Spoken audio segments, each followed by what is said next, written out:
अस्सलाम वालेकुम। मेरा नाम है ज़ीशान उस्मानी। आज हम बड़े इंटरेस्टिंग टॉपिक के ऊपर बात करेंगे। ये टॉपिक है कि जब हम करियर के अंदर स्टक हो जाएं, करियर में फंस जाएं, तो उससे निकलने के लिए क्या करें। बहुत से लोग शिकायत करते हैं कि जी हम करियर में बिल्कुल फंस गए और समझ में नहीं आ रहा क्या करें। 10 साल पहले जॉब लगी थी, आज तक उसी जॉब के ऊपर काम कर रहे हैं। 2% 4% के हिसाब से कुछ तनख्वाह बढ़ी है, और अगर हम मिडल ईस्ट में तो अमूमन तनख्वाह कम भी हो गई है, और अब कुछ नहीं होता। इतना कंफर्ट जोन है, सुबह जाते हैं शाम आते हैं और आगे का कुछ नहीं सोच सकते। डर इस बात का लगता है अगर खुदा ना खास्ता जॉब चली गई तो हम किसी भी और जॉब के काबिल नहीं है, मार्केट में हमें कोई और जॉब नहीं देगा। और बहुत से लोगों की जॉब चली भी जाती है और ज़ाहिर बात है उसके बाद वो कुछ कर नहीं सकते। दूसरा ये होता है कि जी हमें जॉब मिल गई, लगी बंदी जॉब है, जॉब डिस्क्रिप्शन है, सुबह जाते हैं एग्जैक्टली वही काम करते हैं, शाम में वापस आ जाते हैं। 6 साल से 5 साल से 4 साल से उसी में तनख्वाह बढ़ी है 2% के हिसाब से, 5% के हिसाब से, इन्फ्लेशन बढ़ी है 40% के हिसाब से। तो बिल्कुल भी पहले जो गुजारा हो जाता था, अब महंगाई इतनी बढ़ गई है गुजारा नहीं हो सकता, और हमें कोई तरीका नज़र नहीं आता कि इस करियर में आगे कैसे बढ़ सके। मैं आपसे कुछ चीज़ें अर्ज़ करता हूँ।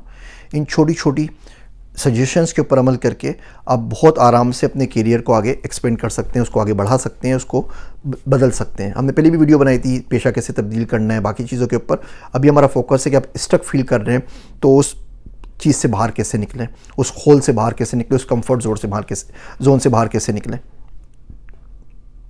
पहला काम ये कीजिए कि अपने दोस्त चेंज कर लें। होता ये है कि हम ड्राइवर हैं तो हमारे सारे दोस्त ड्राइवर हैं। अब सुबह से शाम यही बात हो रही होती है। अब ड्राइवर में किसी दिन बैठ जाए किसी ढाबे के ऊपर तो ये बोलते हैं यार वहाँ सवारी मिली थी या नहीं मिली थी, एयरपोर्ट के बाहर से सवारी उठाई या नहीं उठाई, वहाँ पे पुलिस का नाका लगाता नहीं लगाता, यार गैस महंगी हो गई है, पेट्रोल फला पेट्रोल पंप से भरवाएंगे तो वहाँ पे लाइन कम लगी हुई है, और पूरी ज़िंदगी इसी बात पे निकल जाएगी। इस ड्राइवरी और बंदे कहाँ से पकड़ने, कहाँ छोड़ने, क्या चल रहा है क्या नहीं चल रहा है, कौन से पैसेंजर ने कौन सी बातें की, कौन सा अच्छा पैसेंजर आया, कौन सा बुरा पैसेंजर आया, पूरी ज़िंदगी का महवर उनका सिर्फ यही जाता है, इसके अलावा कुछ नहीं होता। और तमाम शोबों में ये होता है। अब बर्तन बेचते हैं तो बर्तन बेचने वालों से बात करते रहते हैं और बर्तन के मसाइल सुनते रहते हैं। आप कपड़ा बेचते हैं तो उसके मसाइल सुनते रहते हैं कि आज टेक्सटाइल मिल्स हड़ताल के ऊपर चली गई हैं। आप हॉस्पिटल में काम करते हैं तो सुबह शाम मरीज़ों की कहानियाँ आपके पास होते हैं, और जो दुख दर्द होते हैं लोगों के आप वो शेयर कर रहे होते हैं। एनजीओ में काम करते हैं वो करते हैं। आप सियासतदान होते हैं तो सियासत के अलावा आप कुछ नहीं कर पाते। तो उससे होता ये है कि हमारा खोल बन जाता है।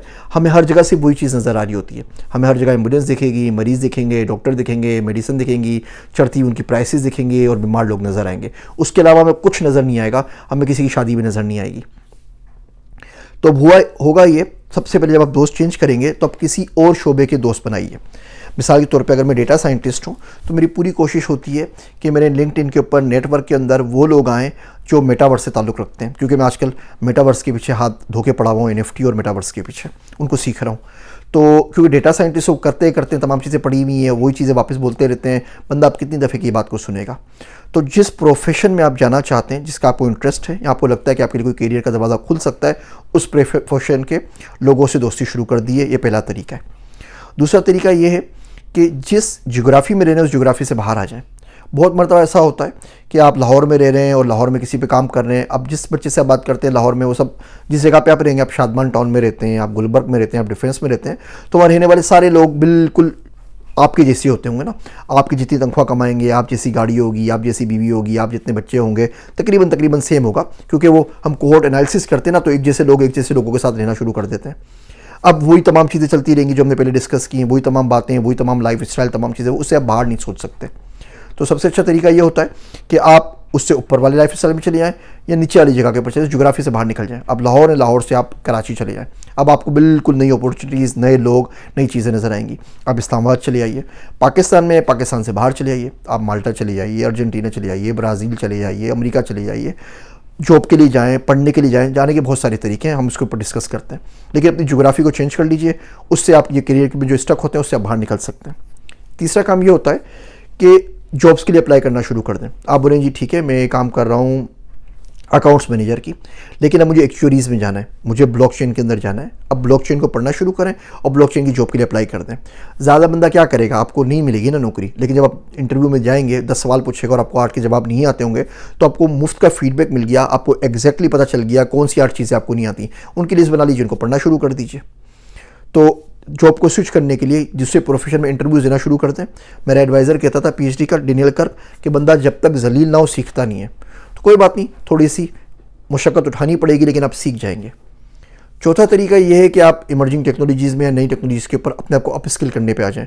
और नई टेक्नोलॉजीज़, इमर्जिंग टेक्नोलॉजीज़ में क्यों, किसी भी प्रोफेशन के ऊपर, आपको कारपेंटर बनना है, आपको सुनहार बनना है, आपको ब्लैक स्मिथ बनना है, आपको कार ड्राइवर बनना है, आपको लाइफ गार्ड बनना है, आपको बॉडी गार्ड बनना है, आपको पेंटिंग करनी है, आपको ख़त्ताती करनी है, जिस प्रोफेशन में जाने का मन करता है, जो आपका पैशन है, जो आपका दिल चाहता है, उसको सीखना शुरू कर दीजिए। इस तरह अपने आप को अप स्किल करने लग जाएंगे।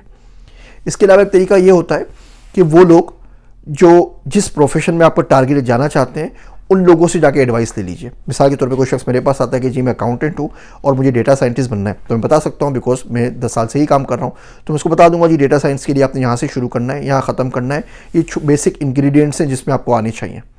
अभी पिछले दिनों एक साहब से मुलाकात हुई, वो अमेरिकन आर्मी के लिए टैंक चलाते थे और वो टैंक ऑपरेटर थे और टैंक चलाते थे और गोले बारूद मारते रहते थे। पता नहीं ज़िंदगी में क्या हुआ कि उन्होंने वहाँ से रिटायरमेंट ली और बच्चों के ना डॉक्टर बन गए।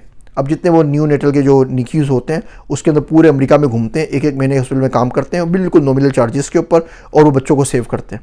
अब पता नहीं कौन सा ज़िंदगी में वाक़या हुआ था, लेकिन मुझे बात बड़ी पसंद आई कि कहाँ टैंक का ऑपरेटर जो टैंक चलाता हो आर्मी के लिए, लंबे चौड़े थे, कोई 6.5 फीट के, सांता क्लॉज जैसे लगते थे, ओहायो से थे, और अब कहाँ वो जाके बच्चों के डॉक्टर बन गए। तो बिल्कुल प्रोफेशन अपसाइड डाउन हो गया।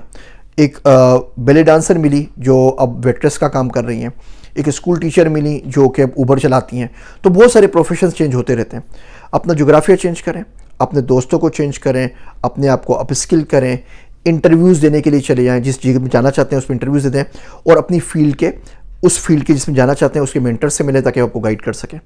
ये छोटे छोटे 5 नुस्खे हैं जिस पे अमल करके आप बहुत आराम से जिस करियर में स्टक हो गए उससे बाहर निकल सकते हैं। और दुआ तो लाजमी यही कुछ समझ में नहीं है ना अगर आपको, तो अल्लाह से दुआ मांग लिया करें कि अल्लाह मियाँ कुछ समझ में नहीं आ रहा, I am feeling lost, please help me out.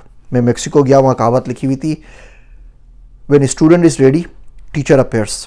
तो अपने आप पे काम करते रहिए, अल्लाह से दुआ मांगते रहें, कहीं ना कहीं से कोई ना कोई काम बंदा आएगा वो आपको उठा के ले जाएगा। वो हमारे मुल्क में काली वीगो आती है ना, तो जब तक आप स्टेट के ख़िलाफ़ कोई काम नहीं करते तो काली वीगो आसपास से जाती रहती है, आपको कुछ नहीं करती। हाँ, जिस दिन आप स्टेट के ख़िलाफ़ आते हैं वो आपको उठा के ले जाती है। तो बंदा भी जब अल्लाह के लिए काम करता रहे ना और दीन के लिए काम करता रहे, तो वहाँ से भी गोरी वीगो आती है और वो आपको उठा के ले जाती है। फिर आप हाथ जोड़ते रहे, आप मना करते रहे, जी मेरा कोई कसूर नहीं, जी आप समझे नहीं, आप गलत कह रहे हैं, नहीं मैं वो तो बंदा ही वो नहीं हूँ, मैं तो वो किया ही नहीं था। लेकिन जब आप काम करना शुरू करते हैं अल्लाह के मखलूक के लिए, तो वहाँ से भी गोरी वीगो आती है और आके आपको उठा के ले जाती है, फिर आपका बस नहीं चलता। तो सबसे आसान तरीका है 2 रकात ना एक्स्ट्रा पढ़ लिया करें इशा के बाद कि अल्लाह मियाँ आई एम फीलिंग लॉस्ट, अल्लाह सुब्हानहू व तआला मुझे कुछ समझ में नहीं आ रहा, मेरी मदद कर, और वो मदद आ जाती है। फिर वहाँ से गोरी वीगो आती है। मुझे अपनी दुआओं में याद रखिएगा। मैं हूँ आप सबका ज़ीशान उस्मानी।